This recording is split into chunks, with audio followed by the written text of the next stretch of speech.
నా యొక్క నియోజకవర్గ ప్రజలకందరికీ, నా కోటేసి ఇంత మెజార్టీ ఇచ్చిన ప్రజలకు, నా కార్యకర్తలకు, నా ఎమ్మెల్యేలకు అందరికీ, మా ఏఐసి సెక్రటరీ ఇన్ఛార్జీలకు, మండల ప్రెసిడెంట్లకు, అలాగనే బూత్ కమిటీలో పనిచేసిన ప్రజలకు, బూత్ కమిటీలో ఉన్న నా సోదరులకు అందరికీ కూడా పేరు పేరు ధన్యవాదాలు చెప్తూ, అలాగనే వాళ్ళకు పాదాభివందనాలు కూడా చేస్తాను.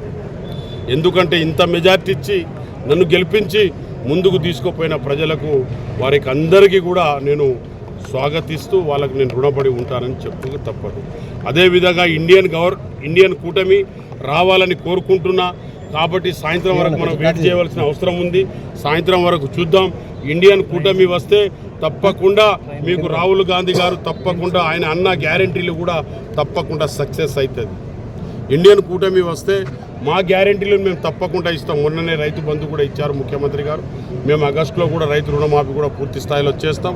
తప్పకుండా మేము ఇచ్చిన 5 గ్యారంటీలు 100% మేము చేస్తాం. దాని తర్వాత మేము మళ్ళీ మా ఇండియన్ కూటమి ఒకవేళ రేపు ఇంకో 4-5 గంటలైతే తేలిపోతుంది. కాబట్టి రేపు ఎల్లుండి మరి ఏమవుతుందో చూడాలి.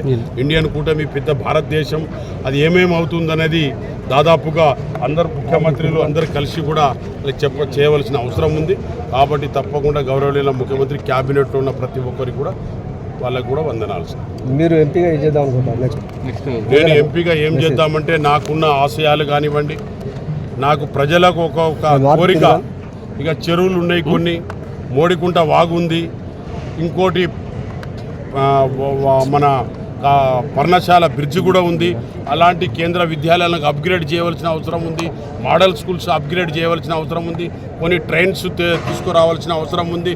రకరకాల ఒక్కొక్క నియోజకవర్గంలో చాలా పనులు ఉన్నాయి. ఎంప్లాయ్మెంట్ ప్రాబ్లం ఉంది. బయ్యారం గనులు, బయ్యారం ఫ్యాక్టరీ ఉంది. ఇవన్నీ కూడా చేయవలసినవి చాలా ఉన్నాయి ప్రజలకు.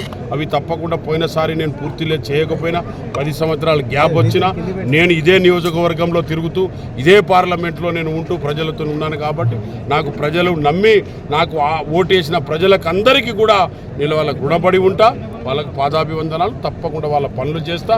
Print media, electronic media, social media, మా సోదరులందరికీ కూడా అసలైన తొలి వెలుగు. Follow WhatsApp @తొలి వెలుగు official.